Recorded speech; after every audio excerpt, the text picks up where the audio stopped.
Bonsoir à tous. Donc, nous sommes très heureux de vous accueillir pour ce dernier webinaire de cette première série consacrée à la gestion intégrée des eaux pluviales dans les aménagements. Donc, ce soir, nous continuons notre déclinaison. Donc, après une approche large liée à l'urbanisme et une approche la semaine dernière liée aux espaces publics, un projet qui permet un petit peu de passer de l'un à l'autre, de recouper les échelles et d'interroger la question de l'architecture. Donc, je vais laisser Attika introduire la proposition de ce soir. Je vais juste profiter de ce début de visio pour vous annoncer qu'au vu de l'évolution des conditions sanitaires, la visite d'opération exemplaire qui était prévue mardi prochain sera annulée et reportée a priori plutôt au mois de mars. On va laisser passer les mauvais mois et les semaines d'incertitude qui arrivent devant nous pour se doter des meilleures conditions pour cette visite.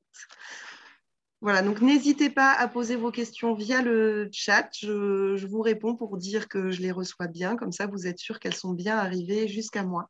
Je vous souhaite une bonne visio et je laisse la parole à Attika Sabar. Bonsoir. Donc, pour s'inscrire dans la continuité des séminaires qui ont eu, des webinaires qui ont eu lieu les semaines précédentes, là aujourd'hui, on s'est vraiment axé sur la question d'intégration des eaux de pluie au travers du bâtiment, déjà, dans un premier temps, au travers de l'architecture. Puis après, aussi, ça a soulevé des questions de déconnexion aussi. Donc, la visio se fera en 2 temps. Un premier temps plutôt théorique sur les différentes solutions qui s'offrent à nous. Donc là, ça sera avec Madame Adrovic. Et puis un deuxième temps où où vous aurez droit à la présentation du projet de la bourse, la centralité de la bourse avec la création d'un pôle culturel et la création des espaces publics centraux. Je vais passer la parole à Madame Adrovic et je vais vous laisser projeter votre support.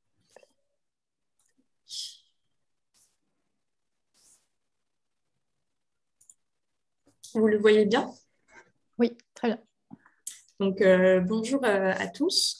Donc, merci d'être présents aujourd'hui. Donc, je suis Alissa Adrovic. Je suis une ingénieure en hydrologie urbaine chez Soprema depuis 2 ans et demi. Et je gère tous les projets de gestion des eaux pluviales en toiture, aussi bien en toiture végétalisée ou non. Donc, durant cette petite présentation, je vais vous montrer nos solutions Soprema pour la gestion des eaux pluviales et plus globalement les toitures végétalisées. Alors, petite introduction du groupe Soprema. Alors, pour ceux qui ne connaissent pas, donc Soprema, c'est un groupe familial spécialisé dans l'étanchéité et l'isolation. Et maintenant aussi dans la gestion des eaux pluviales et également dans la végétalisation. Donc, en effet, on a plus de 30 ans d'expérience en végétalisation avec plus de 12 000 chantiers et plus de 5,2 millions de mètres carrés végétalisés. Alors, quelques notions de base sur la toiture végétalisée. Alors, donc, la toiture végétalisée, elle repose sur un élément porteur qui peut être béton, bois ou acier. Ensuite, on a notre isolation et notre étanchéité. Il faut bien savoir que notre étanchéité doit être anti-racine lorsqu'on a une toiture végétalisée au-dessus pour être sûr que les racines ne pénètrent pas au-delà de l'étanchéité et donc on a une petite problématique d'étanchéité au niveau du bâtiment. Donc ensuite, on a une couche de drainage, notre substrat et des plantes. Pour le dimensionnement de la structure porteuse du bâtiment, étant donné qu'on va ajouter une charge du complexe d'étanchéité, du complexe végétalisé, il est vraiment important de prendre en compte différents paramètres, donc les charges d'exploitation, comme pour les charges d'entretien pour la toiture végétalisée, les charges climatiques. Donc finalement, il faut se dire que lorsqu'on met en place une toiture végétalisée sur notre toit, il faut prendre en compte différentes charges qui est vraiment importante pour la structure du bâtiment. Quelques aussi notions sur la classification des toitures selon leur destination. Donc, les toitures végétalisées extensives et semi-intensives, que je vais expliquer juste après, elles sont inaccessibles ou bien techniques, c'est-à-dire qu'on ne circule pas dessus, mais on peut uniquement circuler pour un entretien pour la toiture végétalisée. Et lorsqu'on est sur une toiture circulable, on est sur une toiture terrasse-jardin, donc vraiment avec une toiture intensive, une épaisseur de substrat plus importante. Donc, en effet, on a 3 catégories de toitures végétalisées. Donc, la végétalisation extensive, donc elle est vraiment adaptée pour les grandes superficies. Donc, on a une faible épaisseur de substrat et plutôt des végétaux de type sédum. Ensuite, on a la végétalisation semi-intensive. Là, on peut vraiment faire une palette végétale paysagée pour des petites ou moyennes surfaces. Et enfin, on a la végétalisation intensive ou la terrasse-jardin qui se compose de terre végétale. Donc, chez Sopranature, on a 7 systèmes végétalisés. Donc, bien sûr, on a la toundra, c'est vraiment le classique avec 8 cm de substrat, jusqu'au land, où là, on a 24 cm de substrat. Donc, c'est quand même un système plus important. Donc, selon les besoins, selon le poids qu'on peut admettre sur notre toiture végétalisée, on adapte on a différents systèmes. Mais bien sûr, si jamais sur un projet, on a une envie particulière de la part du maître d'ouvrage, donc par exemple une solution travaillée avec des archipaysagistes, on peut créer le système sur mesure, étant donné que nous avons des pépinières, et donc vraiment sélectionner les plantes qu'il faut pour répondre aux besoins. Donc là, on a quelques exemples de végétalisation. Donc là, de type extensif. Donc là, on est vraiment sur du sédum, donc le plus classique. Là, on a vraiment un mix entre du sédum et de la pampa, par exemple. Donc là, on est en mix plutôt flore, donc avec des sédums, mais également quelques plantes. Donc là, on est sur du semi-intensif. Et voilà, là, on est vraiment sur du intensif. Concernant l'entretien, il faut savoir que l'entretien des toitures végétalisées est nécessaire. En effet, il faut maintenir et pérenniser les fonctionnalités de la toiture végétalisée. Il faut garantir aussi la protection de l'étanchéité. Et donc, pour la garantie décennale, il faut pouvoir justifier de l'entretien de la toiture. Et notamment, on a vraiment 3 périodes où l'entretien est vraiment important. Donc, à la date d'installation, la date de réception, donc la période de parachèvement où là, c'est à la charge de l'entreprise. Mais ensuite, à partir de la date de réception, c'est au maître d'ouvrage d'entretenir. Et c'est pour ça qu'on incite la mise en place d'un contrat d'entretien d'au moins 1 ou 2 ans obligatoire pour pouvoir vraiment entretenir la toiture et pour la garantie décennale. On va passer donc sur les bénéfices de la toiture végétalisée. Alors, il y en a plusieurs. Donc, la protection de l'étanchéité. Comme je l'ai dit juste avant, vraiment, comme c'est une couche qui se met au-dessus de l'étanchéité, ça permet vraiment de rallonger la durée de vie de l'étanchéité. On a également du confort thermique, de l'isolation acoustique, la gestion des eaux pluviales, on en revient juste après.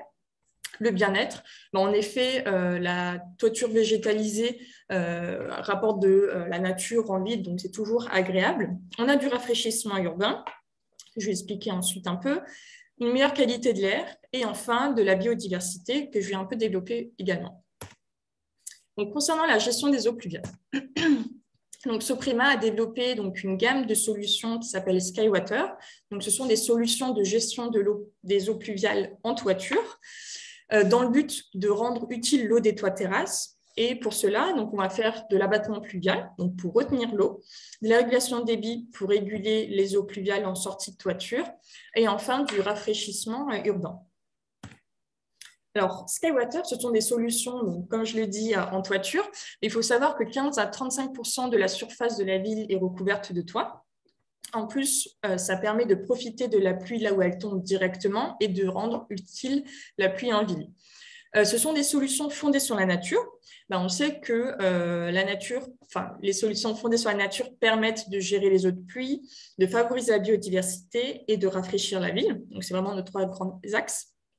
On a également des réglementations qui incitent des solutions de gestion des eaux pluviales en toiture, notamment avec la limitation de débit, l'abattement pluvial. Donc, c'est notre but de Skywater de répondre à toutes ces contraintes. Alors là, par exemple, j'ai représenté quelques réglementations de gestion des eaux pluviales en France. Globalement, presque toutes les villes en France ont une réglementation d'eau pluviale, aussi bien en termes de régulation de débit, d'infiltration ou d'abattement pluvial. Donc, c'est pour ça qu'aujourd'hui, nos projets, on en a partout, presque en France. Alors là, j'ai projeté les solutions. En fait, il n'y avait aucune surface de plancher, vous mettez à 0 parce que je peux continuer? Okay. La partie grange, la partie sous l'auvent, c'est pas clos et couvert. Et le reste, c'est du garage. Et le garage, on compte 0 dans le garage. Alors, excusez-nous, il y a quelqu'un qui a son micro activé sur la visio. La surface de plancher, est-ce que tu peux couper les micros de tout le monde, s'il te plaît? C'est ça qu'il faut faire le tableau. Ouais. Par contre, il y a tout le reste. Par contre, ce qu'on n'a pas de... Je pense que là, c'est bon. Oui, en effet, c'est bon, excusez-nous. Non, pas de souci.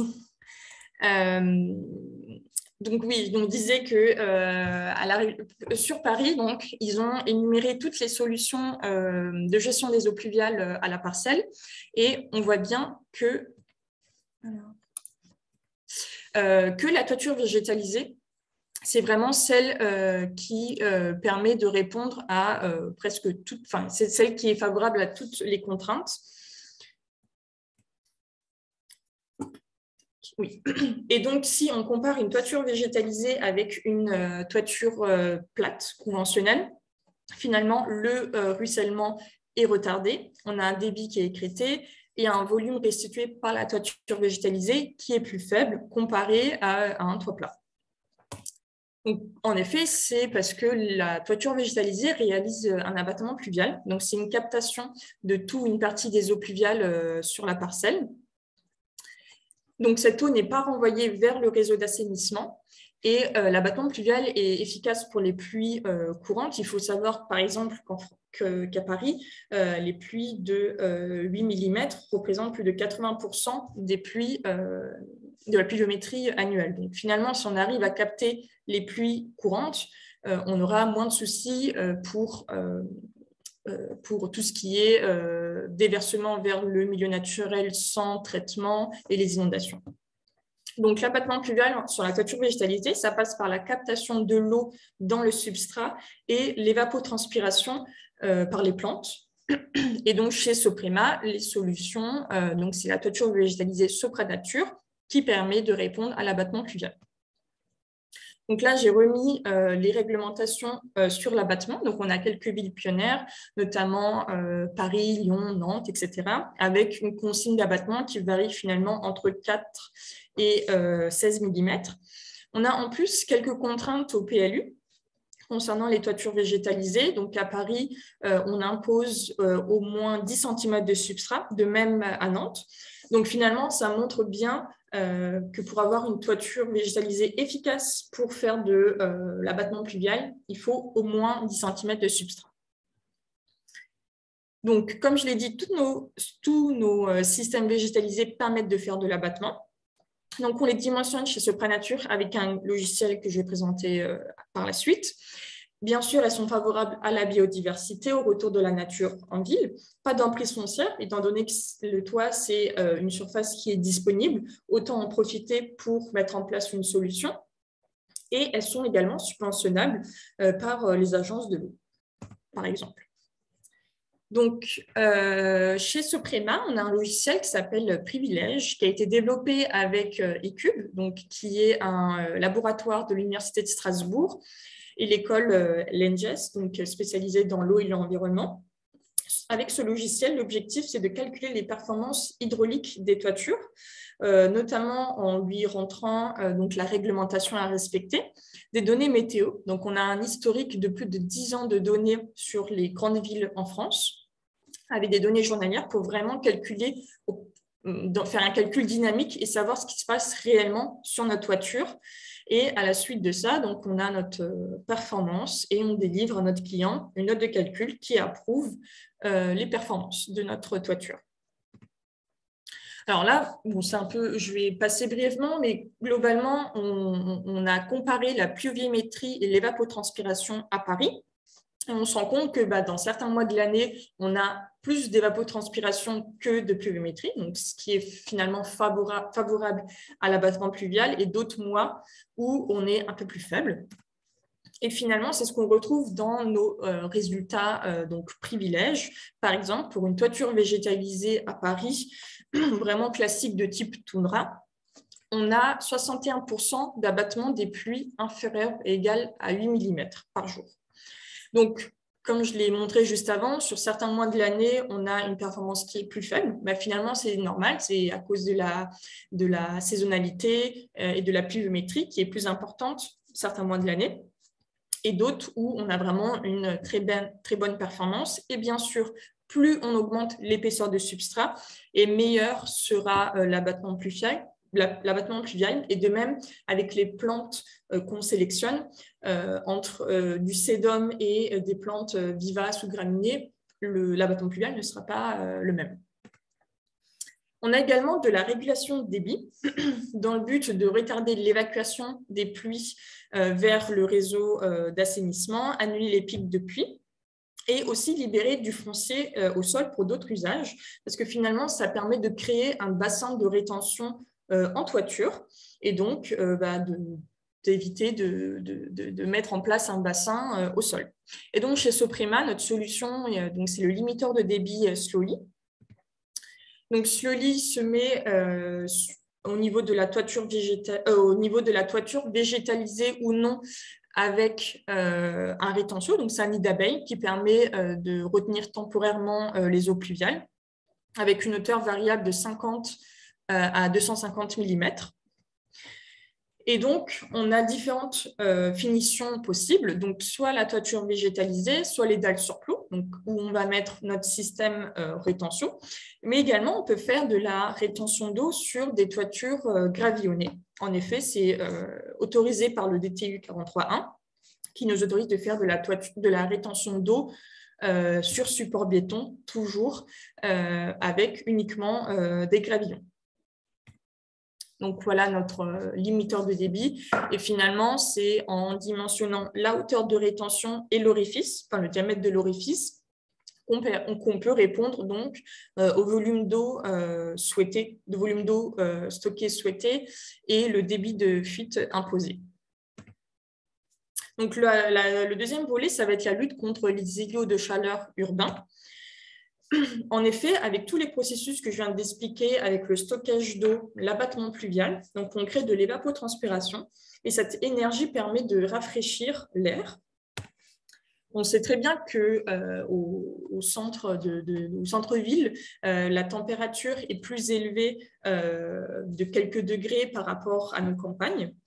Et c'est pour ça que Soprema a vraiment voulu s'intéresser à cette problématique. Et une des solutions pour faire face à cet inconfort, c'est les toitures végétalisées. Donc, toutes les toitures végétalisées participent à la lutte contre les îlots de chaleur urbains. Mais on a décidé de créer un système qui a été vraiment sélectionné avec des plantes à forte capacité évapotranspiratrice. Et on a, donc, à l'aide d'un laboratoire, sélectionné donc, des plantes qui permettent d'évaporer jusqu'à 1000 litres d'eau sur 100 mètres carrés. Et donc, l'abattement pluvial sera également plus important. Et donc, c'est un système qu'on appelle FRESH. On a également de la biodiversité. On sait très bien qu'entre une toiture végétalisée et une toiture classique, on a plus de faune et de flore, on a un confort visuel, une continuité du paysage. Donc, vraiment, la biodiversité est présente en toiture. Et de plus, on a aussi le coefficient de biotope par surface, donc qui est la proportion des surfaces favorables à la diversité par rapport à une surface totale d'une parcelle. En supposant que la surface pleine terre est un coefficient 1, la toiture végétalisée a un coefficient de 0,7. Donc, en effet, c'est donc l'ADEME qui a pris, pour exemple, ce coefficient de 0,7. Donc, clairement, la toiture végétalisée est quand même assez favorable à la biodiversité. Enfin, on a quelques leviers en faveur de la toiture végétalisée. Donc, en 2016, on avait eu la loi biodiversité qui impose pour toute surface de vente de plus de 1000 m², soit 30% de photovoltaïque ou 30% de végétalisation. En 2019, elle a évolué pour toute construction à usage industriel, artisanal, entrepôt, parking. Et elle a encore évolué en 2021 avec les bureaux et les surfaces supérieures à 500 m². Donc aujourd'hui, toutes les surfaces de plus de 500 m² doivent être soit végétalisées ou soit en photovoltaïque pour tout ce qui est parking, entrepôt, etc. On a également la réglementation 2020 qui intègre les critères carbone et énergie. Donc, on a les toitures végétalisées, notamment les toitures biosolaires répondent à cette réglementation.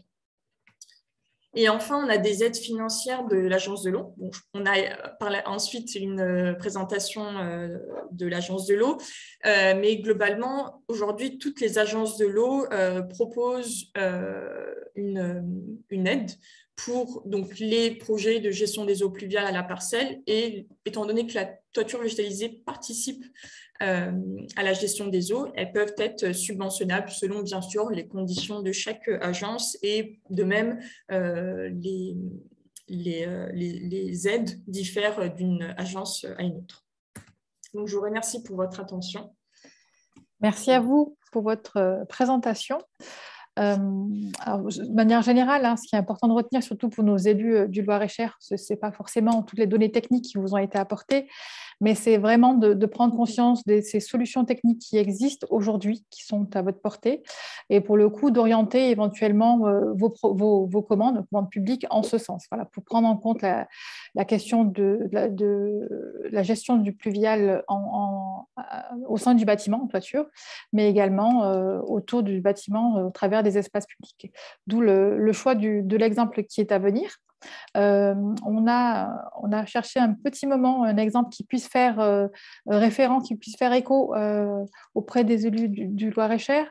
Il faut savoir qu'on est sur un département plutôt rural, petite commune, peu de moyens, et les élus sont confrontés à ces problématiques-là au quotidien.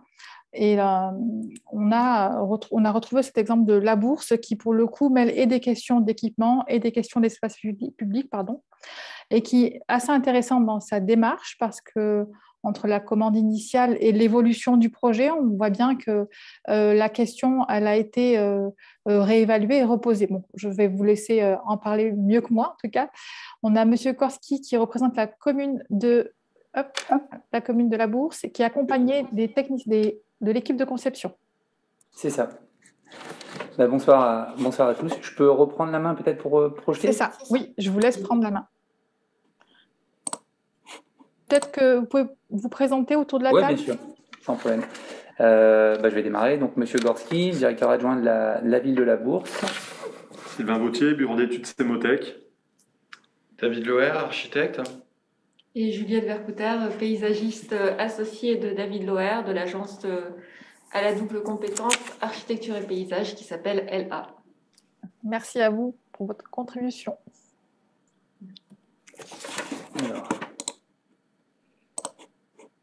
Est-ce que ça s'affiche correctement chez vous? Oui, non? Oui. Vous pouvez mettre en plein écran. Voilà, c'est bon. Hop, je retirerai juste le masque, le temps.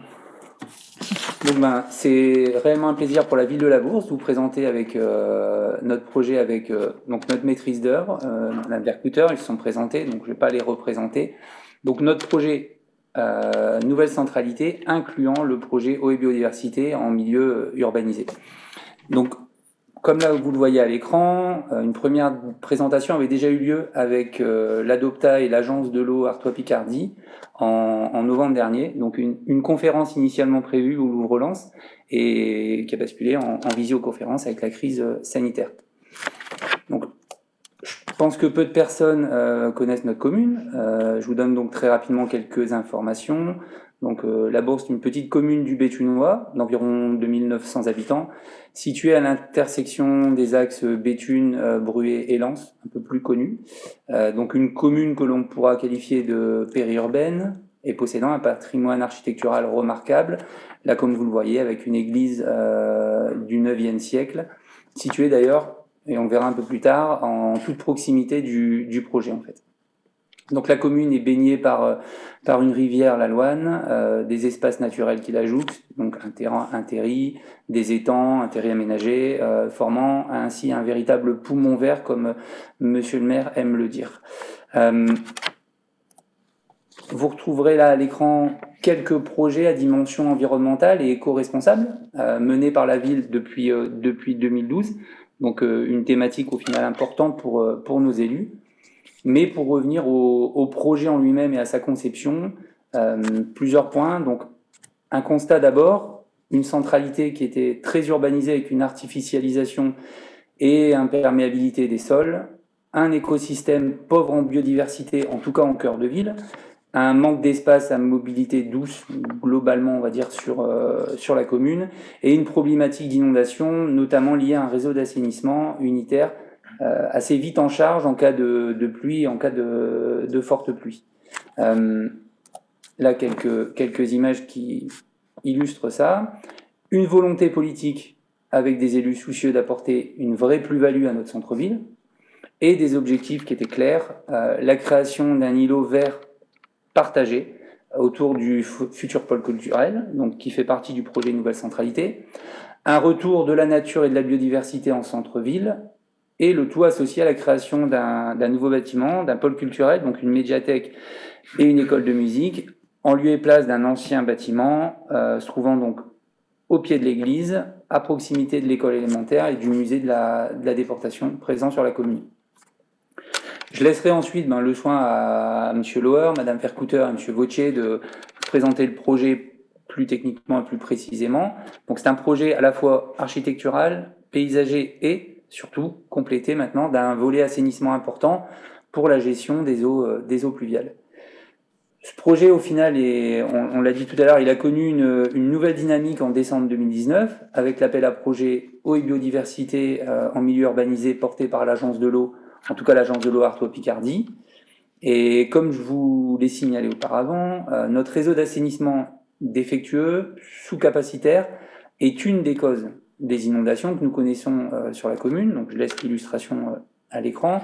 Et une des solutions, pas la solution ultime, mais une des solutions pour pallier aux inondations étant la déconnexion du maximum de réseaux d'eau pluviale. Donc avec d'un côté cette conscience de l'enjeu de la gestion du pluvial et de son atout pour le cadre de vie, et de l'autre l'opportunité avec l'appel à projet d'être plus ambitieux dans les aménagements. Nous avons fait évoluer notre équipe, notre projet, et nous avons entouré notre équipe. On l'a constituée d'une équipe au final pluridisciplinaire, associant le bureau d'études Sémotech, donc présent avec M. Vautier présent, à notre maîtrise d'œuvre qui était initialement désignée sur le projet de création de bâtiments, afin d'intégrer justement la gestion du pluvial. L'objectif pour la commune, associer une forte plus-value environnementale à notre projet et au projet de nouvelle centralité. Donc la volonté politique, l'ingénierie technique et administrative ont permis à la ville de décrocher les 100 000 euros de financement dans le cadre de l'appel à projet qu'on a cité juste avant. Et je vous détaille ici, parce que c'est un des thèmes abordés un peu plus tard, les financements obtenus, donc à hauteur de 76%. On a donc obtenu des financements de l'État avec la DETR, de l'agence de l'eau avec l'appel à projet, de la région avec le fonds de relance, là pour le coup lié à la crise sanitaire, le département avec pour les aménagements paysagers avec notamment le FIET et forcément des fonds de concours de l'agglomération, et donc un projet on va dire joliment financé à hauteur de 76%.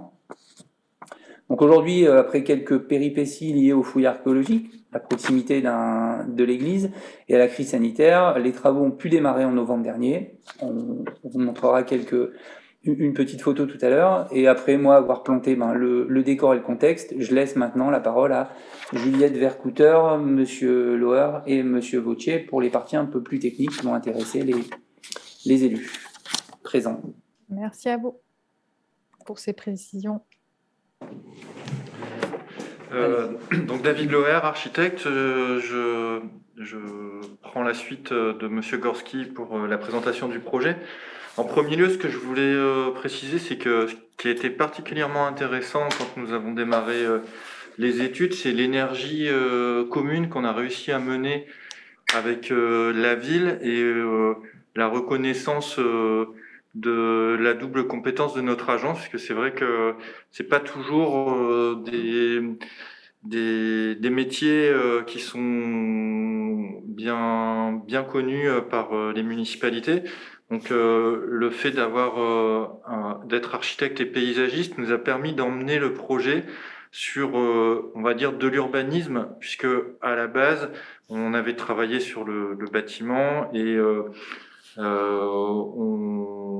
on a réussi à enrichir toute la réflexion avec, comme je disais, l'énergie commune autour d'une nouvelle centralité, puisque la ville de la Bourse, comme le disait Monsieur Gorski, a la chance d'avoir un patrimoine remarquable, une très jolie église, mais comme beaucoup de petites communes, a des nuisances comme des axes très passants. Et le programme qu'on a souhaité, que la ville a commandité, s'est vu agrémenté par un espace public qualitatif, de telle sorte qu'on a fabriqué à l'intérieur de l'îlot, donc on s'est éloigné de la route passante pour créer un endroit d'intimité, un jardin public. Et cet espace vient entremêler l'église, le pôle culturel qui comprend une médiathèque et une école de musique et l'école municipale, ce qui fait qu'au cœur d'îlot, on a créé vraiment un espace qui vient tisser les éléments de programme qui étaient existants et à venir. Et on a complètement retracé le tissu urbain en changeant les usages. Donc le piéton est très présent dans le cœur d'îlot. On a pratiquement effacé la voiture, sauf pour les livraisons de la médiathèque et puis une entrée de service pour l'école qui aura un usage moindre. Et on a installé on va dire maintenant, on va installer, puisque le chantier est en cours et ça n'est pas terminé, et on va installer l'entrée de l'école au cœur de cet îlot. Et on a aussi, avec Cémotech, développé toute une solution hydraulique très très pertinente pour déconnecter l'église, le pôle culturel et l'école, et venir permettre de récupérer les eaux de pluie de toutes ces surfaces et ne pas venir charger le réseau existant qui, comme l'expliquait Monsieur Gorski, était en surcharge. Je vais laisser la parole à Madame Vercouter pour parler de l'espace public, et puis Monsieur Vautier aussi qui interviendra. On peut passer là-dessus. Alors, donc là, vous voyez un plan de superposition où on peut deviner donc l'état initial du site avec un bâtiment, donc là, une trace rouge que vous pouvez voir à côté de l'église qui était un bâtiment qui existait. Et aujourd'hui, le futur pôle culturel donc prend place sur cet ancien bâtiment qui était vétuste. Et l'espace tout autour de l'église est complètement redéfini. Donc aujourd'hui, on ne pouvait pas faire le tour de l'église. L'espace était en partie occupé par la cour de récréation de l'école qui était attenante. Et là, on retrouve la notion de parvis et d'espace qui permet de recréer des parcours urbains pour rentrer dans cet îlot. dans lequel on trouvera le futur jardin public, le pôle culturel et le futur accès à l'école. Donc, dans l'intention urbaine, il y avait vraiment l'idée de créer de nouveaux parcours pour faire appartenir cet îlot à le faire devenir centralité. On peut passer. Voilà, une nouvelle centralité plutôt végétale, avec justement une attention à la biodiversité au travers différents axes de projets qu'on va développer par la suite. On peut passer. Dans les idées de projets autour de l'église, c'était vraiment de revaloriser le patrimoine existant pour redonner une image de parvis jardiné, puisque dans l'état existant, on a vu quelques photos tout à l'heure, le parking à l'heure actuelle était occupé par un parking, des surfaces imperméabilisées. Et donc là, on essaye vraiment de changer l'identité de cet espace public pour le faire redevenir vivant. On peut passer. Donc dans les matérialités, on est parti sur des choix de matériaux assez nobles pour faire écho au patrimoine attenant au projet. On a également pris le parti de choisir des matériaux qui permettaient l'infiltration sur les surfaces minérales du projet. Donc ça, c'est sur les choix de matérialité des surfaces minérales des différentes circulations créées. Et le jardin de pluie qui se développe en cœur d'îlot, où il y a une mise en scène assez, avec un registre végétal avec un choix de plantation locale et une mise en scène d'un espace public végétal à valeur, on va dire, une ambiance naturaliste. Donc ça, c'est une vue du pôle culturel à l'intérieur du futur jardin. Donc sous ce jardin, donc Monsieur Vautier pourra l'expliquer tout à l'heure, mais est installé un bassin de stockage donc sur le principe de caisson alvéolaire, donc qui permet de gérer toutes les eaux pluviales qu'on vient récupérer pour le faire converger sous ce jardin. Mais ce jardin est vraiment pensé comme un jardin dans lequel les gens peuvent aller et peuvent se poser, puisque le caractère, je pense que la pluie qui est gérée est une pluie centennale, donc on va en parler après. Voilà. Bon, si je peux me permettre, on voit bien sur cette illustration que pour le coup, la question de la gestion du pluvial, vous avez essayé aussi de l'aborder sur le volume bâti. En toiture terrasse, on voit qu'il y a... Vous pouvez nous en parler un petit peu ? Alors, je vais me reprendre la parole. Oui, nous avons... alors, le projet, je n'ai pas trop détaillé puisqu'on voulait essentiellement parler de l'eau. Mais le projet d'équipement public pôle culturel, donc c'est un bâtiment qui a deux facettes. Donc, la première a une vocation à prendre place dans l'urbain. Donc on a une façade assez haute avec des matériaux assez qualitatifs. Ça sera du bardage cuivre. On a fait un jeu de matière avec la brique qui constitue beaucoup le bâti de la ville, et la patine du cuivre de la référence choisie vient faire un écho assez intéressant. Et à l'arrière, donc, on a complètement un autre registre. Donc là, vous pouvez le voir, c'est une toiture végétale. Donc, d'une hauteur de bâtiment assez importante. On monte quasiment à 7 mètres sur l'avant. Sur l'arrière, on a un côté beaucoup plus domestique qui vient dialoguer avec les maisons de ville, petites maisons de ville qui sont derrière. Et donc, on a descendu à un petit 4 mètres la hauteur du bâtiment, et le bâtiment, lui, est surmonté d'une couverture jardin. Donc par rapport à ce qu'avait expliqué la personne qui avait présenté les toitures Soprema, on est dans le cas numéro 4, je crois, donc c'est-à-dire un volume de terre assez important. On a à peu près 80 ou 90 cm de terre, ce qui fait qu'on a de l'arbustif. Et la vocation, effectivement, c'est de récupérer l'eau de pluie et de mettre en avant le végétal. Et on va dire que l'avantage, c'est aussi d'augmenter l'isolation et l'inertie du bâtiment pour le rafraîchir et le tempérer. C'est vrai qu'à l'échelle de l'îlot aussi, en termes de présence végétale, on est aussi sur un maillage de micro-écosystèmes, puisque forcément, dans le jardin de pluie, avec des plantes qui sont, enfin des arbres qui sont en pleine terre et un jardin suspendu en toiture, on n'aura pas forcément la même dynamique. Enfin, ouais, voilà, on n'aura pas forcément la même biodiversité. Donc finalement, c'est cette mosaïque d'espace aussi qui viennent se compléter et s'enrichir. Et voilà, il n'y a pas de il n'y a pas de mauvaise nature en fait. Finalement, c'est toutes ces échelles de nature qui font que la biodiversité existe. Cette approche-là, elle est assez intéressante parce que pour le coup, elle permet d'allier aussi des questions techniques et des questions esthétiques. Il faut aussi préciser qu'on est en secteur patrimonial. C'est ce qui a été dit en introduction tout à l'heure, après l'introduction. Et pour le coup, on voit bien qu'aujourd'hui, ça n'a pas été un frein par rapport à ce secteur-là et les contraintes que ça peut poser.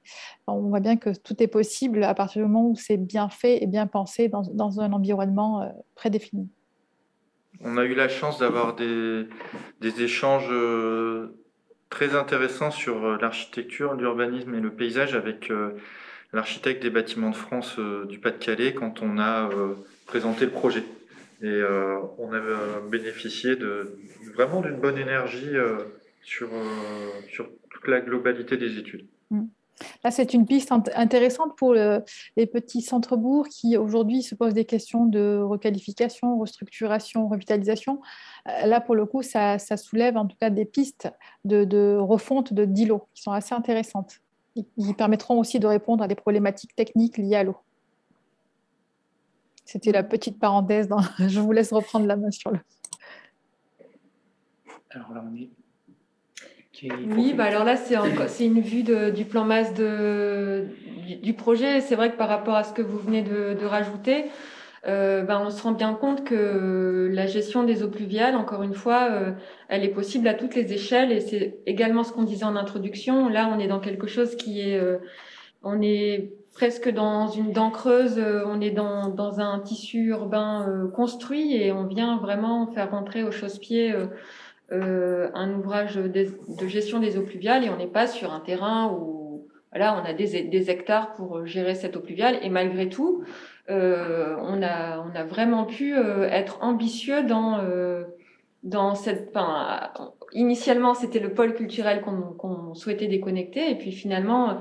la nature du sol qu'on avait qui était très perméable et qui avait un très bon coefficient de perméabilité a rendu possible de faire de ce petit espace à l'échelle de la ville une vraie pièce en termes de gestion des eaux pluviales. Donc je pense que là la présentation va être on va poursuivre sur justement des questions de dimensionnement et de principes plus techniques que Monsieur Vautier va vous présenter. Merci. Allez-y. Voilà. On va peut-être revenir juste à la diapo d'avant. Très bien. Bon.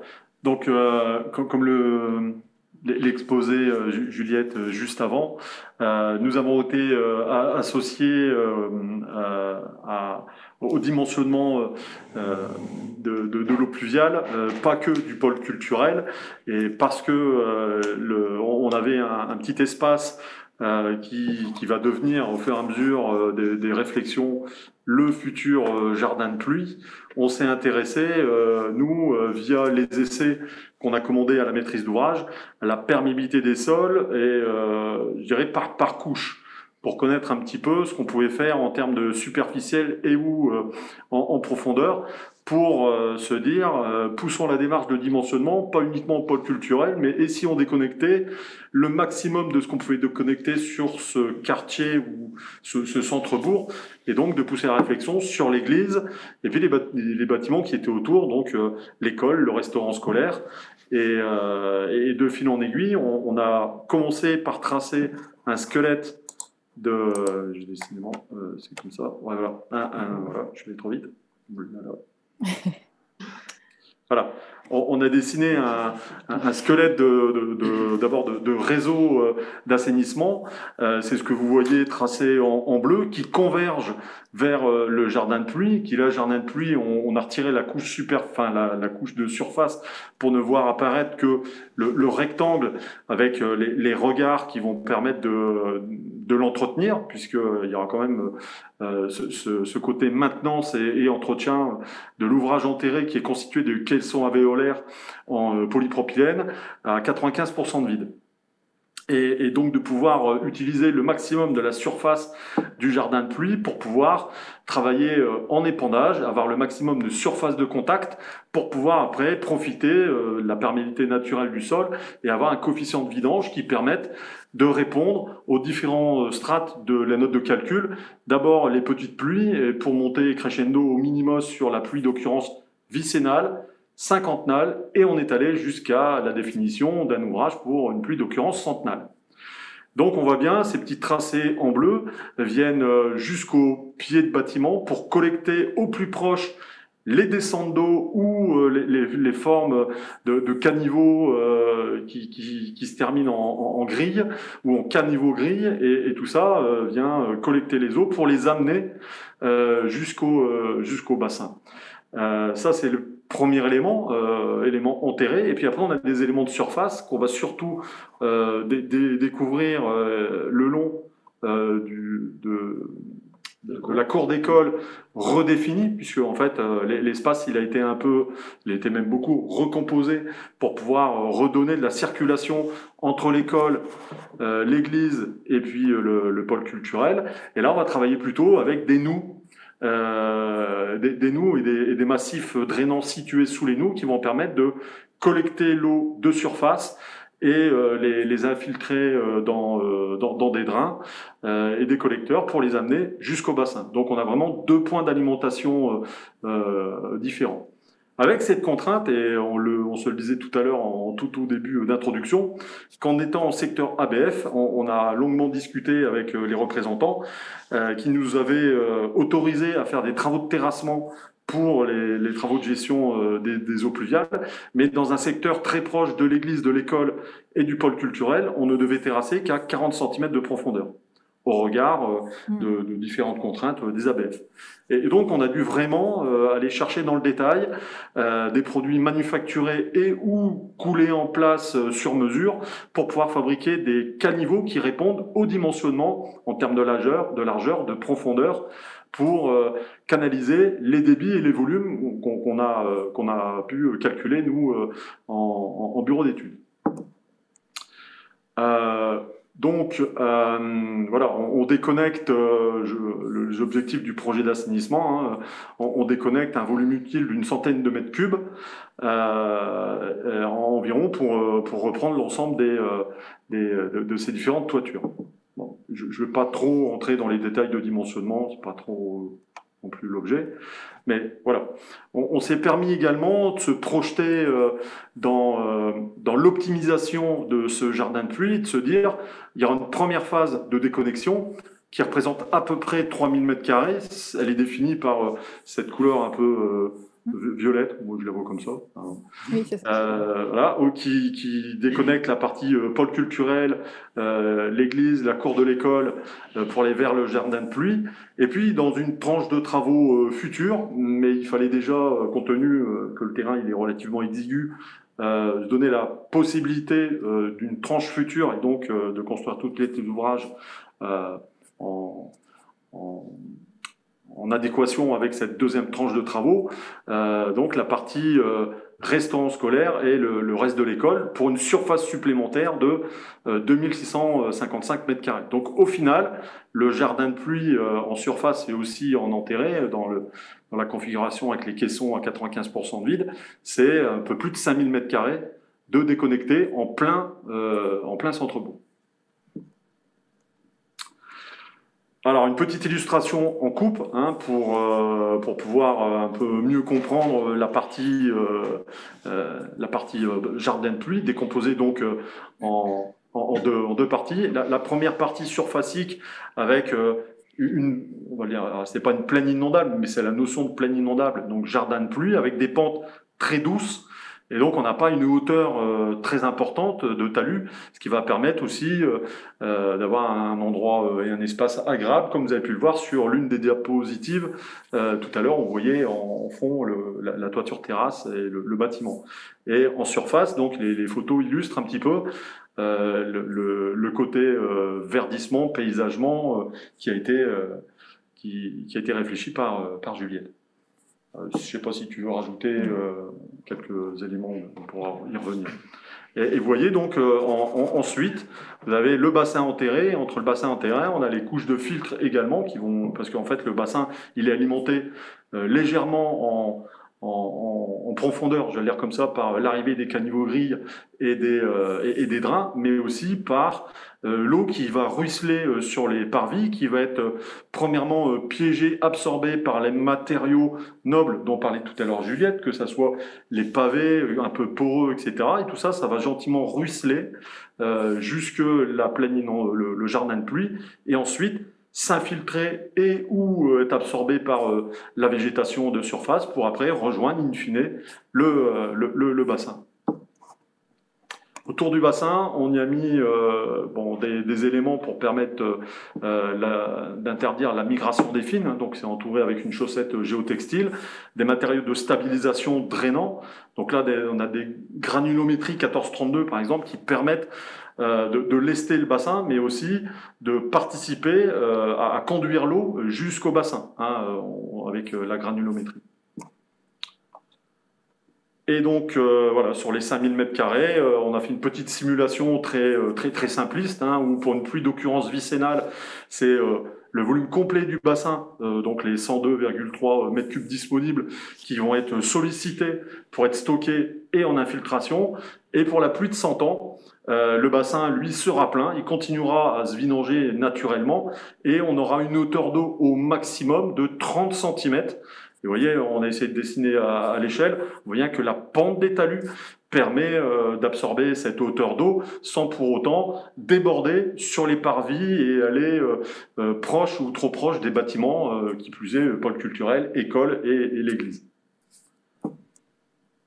Les temps de vidange, ça c'est important aussi, notamment dans les discussions qu'on a pu voir avec l'agglomération de Béthune-Bruay, dont dépend la commune de la Bourse, c'était de dire, voilà, il y a des challenges aussi, parce que sur le territoire de la Bourse, on a des problématiques d'inondation avec des réseaux d'assainissement, malheureusement pour certains quartiers encore unitaires, et donc de se dire, nous on vous accompagne, c'était un peu le dit, financièrement parlant, mais on souhaite aussi que vous puissiez montrer patte blanche, je vais le dire comme ça, dans le dimensionnement et nous démontrer que l'ouvrage, une fois qu'il est rempli, il va pouvoir être vidangé, parce que si on connaît une pluie d'occurrence moyenne ou un peu plus forte, ou de même intensité, dans une statistique qui est pas la statistique de calculée, c'est-à-dire si on a 2 fois la vicénale qui tombe en moins d'un mois, qu'est-ce qui se passe? Bon. Donc on a aussi des temps de vidange pour le bassin, 2 heures pour notre bassin et 3 heures pour la partie centenale. Donc on a vraiment poussé, je dirais, le bouchon au plus loin pour se dire et qu'est-ce qui se passe après des pluies d'occurrence relativement importantes, tellement la problématique de l'eau dans le centre-bourg de la Bourse était un élément fort dans la réflexion et qui va permettre également dans l'avenir d'être pris en exemple pour pouvoir aussi le copier-coller un peu partout ailleurs, parce que si on sait le faire sur un espace aussi restreint, 5000 m², on pourrait après le dupliquer dans d'autres situations. Voilà, moi j'ai parcouru la partie hydraulique pure, je recède la main, ou la parole plutôt, à Juliette et vous David. Oui, voilà, on revoit une vue globale du projet où on resitue l'église, le pôle culturel, et voilà, c'est juste pour redonner cette notion de recomposition globale et surtout de finalement... je pense qu'à travers cet espace public, c'est aussi une réinvention de la manière de vivre à la Bourse pour les habitants, puisque Ça va changer la manière dont on va à l'école, ça va changer la manière dont on va à l'église, dont on va à la médiathèque, puisqu'il n'y en avait pas, dont on va à la musique. Et voilà, il y aura un nouveau jardin, un nouvel espace public. Donc, c'est cette histoire-là que ce document raconte. Merci. Et là, une vue de l'avant-après, avec ici la vue du bas, en fait, justement, on se rapproche des zones qui, comment dire, victimes des inondations, mais donc quand on remonte de ces zones-là, en fait, là, on a une vue arrière du bâtiment qu'évoquait M. Loher tout à l'heure, et là, vous voyez la toiture terrasse, en fait. Très bien. Merci. En tout cas, ce qu'on peut noter, c'est que à partir de ces éléments techniques, vous avez un peu élargi, vous avez en tout cas élargi le spectre et vous avez essayé de pousser la réflexion plus loin. Vous avez intégré des questions de qualité de cadre de vie, de fonctionnalité, questions qui est assez intéressante. Et c'est vrai que c'est une approche assez exemplaire dans le domaine et qui est un peu innovante pour les petites communes. Merci. Merci. Ouais. Alors, je propose aux gens qui suivent la visio éventuellement de poser leurs questions s'ils en ont dans le chat. J'avoue que j'ai moi-même une ou deux questions, donc si ça ne vous ennuie pas, je veux bien commencer. Ah, je vois des questions qui arrivent, donc je commence et je relais les questions qui arrivent. Une première question sur ce grand stockage d'eau. Je voulais savoir si ce stockage d'eau pouvait être utilisé en source d'arrosage ou pas. Ça, c'est une question très ouverte parce que c'est une question qui nous est revenue plusieurs fois sur d'autres projets. Alors, oui, tout à fait. Avec ce type de bassin, on peut faire de l'arrosage. La problématique, c'est qu'il faut du coup étanchéifier le bassin pour contenir l'eau. Et si on étanchéifie le bassin, quand il est plein, il faut qu'il y ait une surverse pour qu'il parte ailleurs. Et là, du coup, c'était un vrai choix à faire. C'est-à-dire qu'on stocke et on n'infiltre pas. Et quid de l'eau, comme on n'avait pas d'exutoire naturel à proximité, même s'il y a une rivière qui passe à la Bourse, elle est vraiment pas du tout dans le secteur du chantier. Et donc ensuite, c'était cette surverse, la renvoyer dans le réseau qui est unitaire. Et bon, donc c'était pas du tout un point qui faisait envie aux élus, que ça soit de l'agglomération de Béthune-Bruay et les élus de la Bourse. Et puis après, en termes de besoins, il n'y avait pas non plus une demande de la commune, des services techniques, d'avoir un point d'eau pour récupérer. Certainement parce que il y en a d'autres dans la commune. Tout à fait. Alors, je vais relayer une question qui est arrivée via le chat. Pourquoi avez-vous drainé les noues vers la Saule? N'est-il pas possible d'avoir des noues d'infiltration? Alors, si, bien sûr, mais disons que compte tenu des surfaces qui convergent vers les noues, on ne pouvait pas se permettre de faire une noue qui pouvait gérer en parfaite autonomie le bassin versant qu'elle reprenait. Donc c'est vraiment des noues de transport. En dessous, on y a associé un massif drainant pour vraiment avoir cette notion de collecter l'eau au fur et à mesure qu'elle se déplace dans la noue et de pouvoir l'infiltrer en lieu et place. Néanmoins, le modèle qu'on a utilisé dans la simulation montrait qu'une fois que la noue elle se mettait en charge, si on lui donnait pas un chemin vers l'exutoire, on allait conduire à avoir des petites zones pas d'inondation, mais de rétention d'eau de surface, et qui plus est, les noues, elles sont accolées à la cour d'école. Et ça, disons que par rapport à l'enjeu sécuritaire des enfants, c'était pas possible. Donc c'est vraiment voilà, la particularité du bassin versant de la cour d'école et d'une partie du parvis de l'église qui nous a conduit à faire des noues de transport vers le bassin. En fait, la noue qui est un peu la noue centrale du projet qui fait la limite entre le parvis et la cour d'école. Finalement, cette noue-là, qui n'est pas si énorme que ça, récupère toutes les eaux de toiture de l'église et les eaux de toiture de la moitié du bâtiment de l'école. Donc, en fait, plus le ruissellement d'une partie des surfaces minérales. Donc en fait, le volume d'eau pour la taille de la noue n'était pas compatible avec le seul caractère noue de la noue. Il fallait que ce soit un chemin vers un bassin d'infiltration. Et qui plus est, comme on avait cette contrainte de ne pas pouvoir terrasser à grande profondeur, on ne pouvait pas collecter l'eau du bâtiment, des parvis et de la cour d'école avec des canalisations classiques dont le diamètre aurait été forcément trop important. Une fois enterré, il aurait très bien pu être posé pour l'amener jusqu'au bassin, ça n'aurait pas été un problème, sauf que le dimensionnement donnait un caractère au-delà des 40 cm et donc on a été contraint à abandonner pour 99% du projet de la canalisation classique pour pouvoir la coupler avec des ouvrages plus larges que profonds. Et donc la noue et le massif drainant et des drains, quasiment des grains agricoles, donc de diamètre moindre, permettaient de répondre à cette problématique technique. Merci. On a une autre petite question technique, décidément, ça intéresse. On revient au bassin de stockage, pour savoir quel est son exutoire. Du coup, c'est une infiltration, ça repart sur le réseau? Ah non, du coup, c'est 100% milieu naturel. Et on a vraiment poussé la réflexion sur les sondages. Qu'on a fait, alors pour c'est l'histoire de sondages type Matsio, des sondages à l'appel, à la fosse, pour pouvoir être, je dirais, être au cœur du sous-sol. Et on a été très très agréablement surpris puisque la nature du sous-sol, c'était vraiment une mine d'or pour nous parce que dans le secteur, les perméabilités sont plutôt moyennes, voire pas bonnes.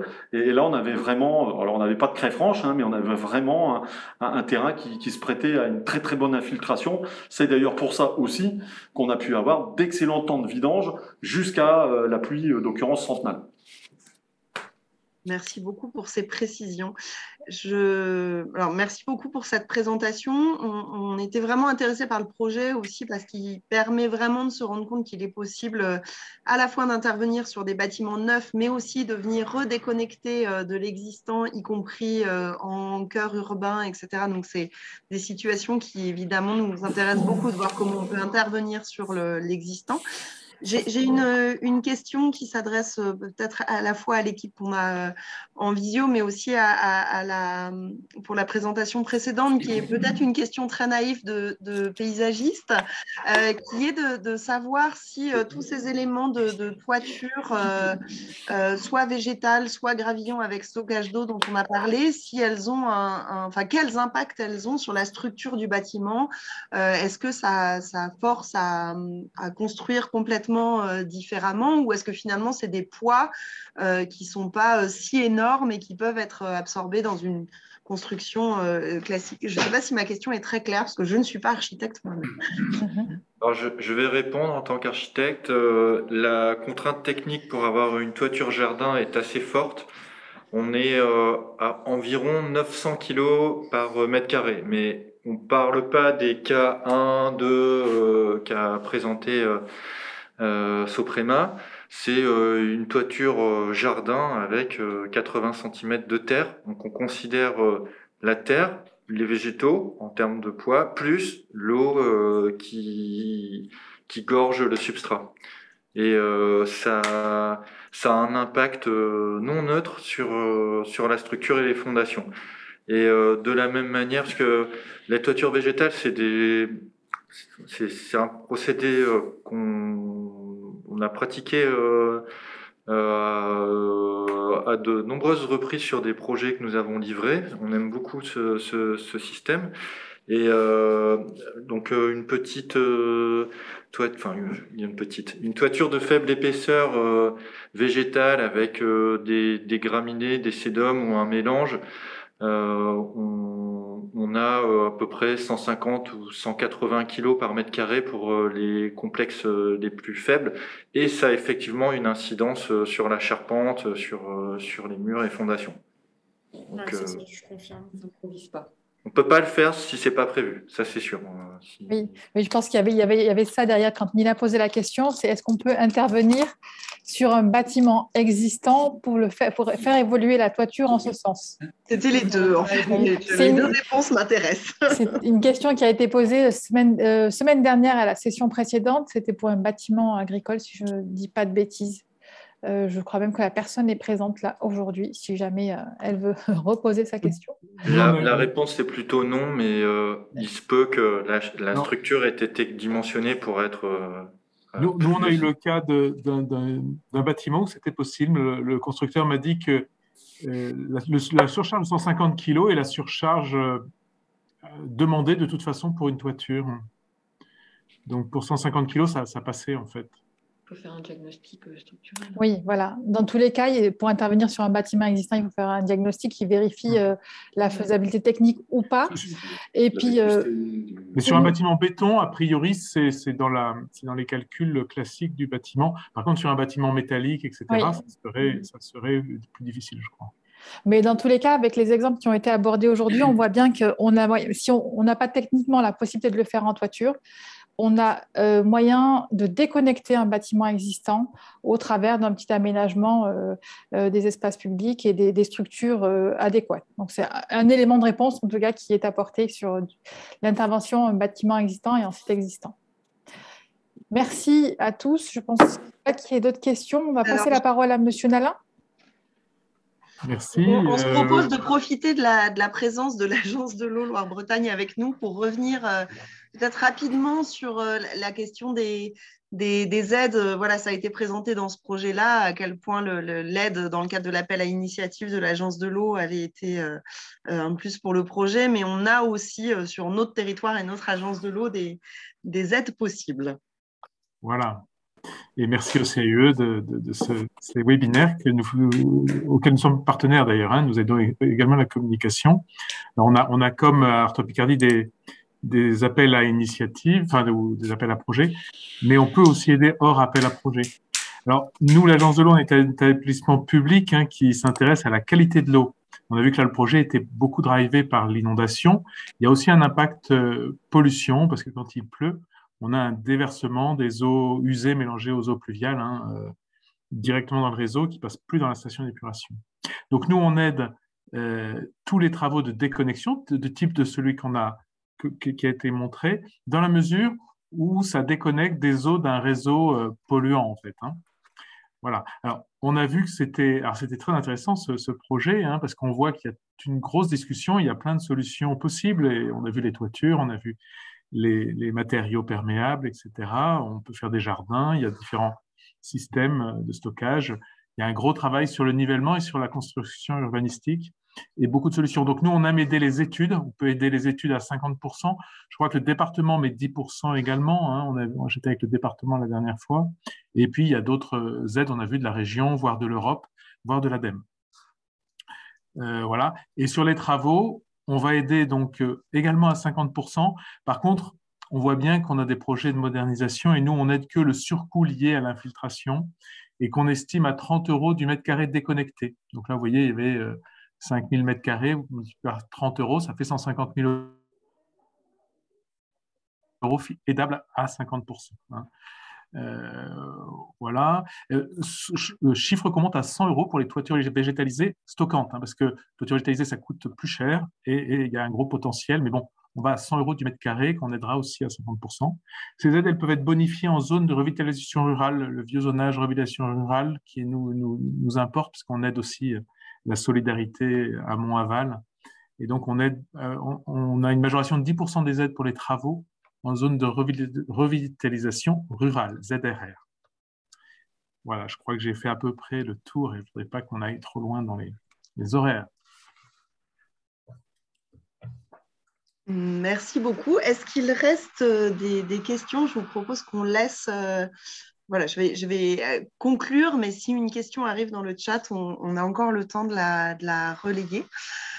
Donc, merci à tous d'avoir suivi cette visio ou l'ensemble du cycle. Il me reste à vous dire que l'ensemble des 3 webinaires sera disponible en replay pour ceux qui n'ont pas pu suivre l'un ou l'autre des épisodes. Et puis, ça reste du coup de la donnée disponible aussi pour des collectivités qui n'ont pas pu se joindre à nous sur les horaires et les jours proposés.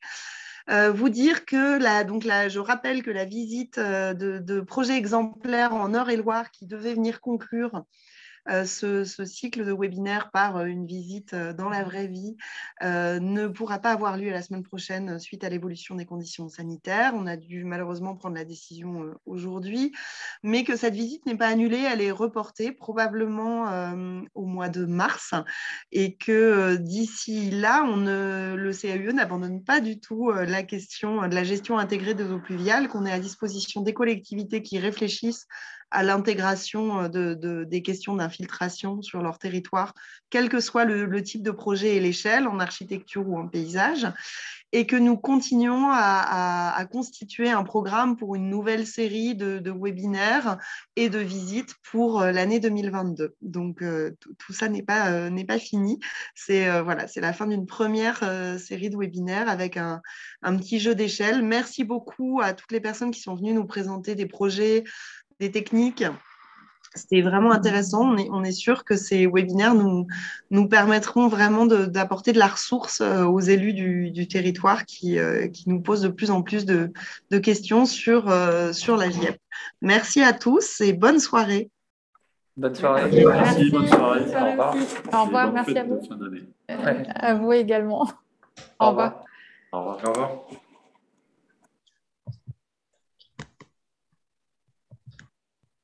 J'attends que tout le monde se déconnecte. Ça y est, il n'y a plus personne. Alors, je coupe l'enregistrement. Puis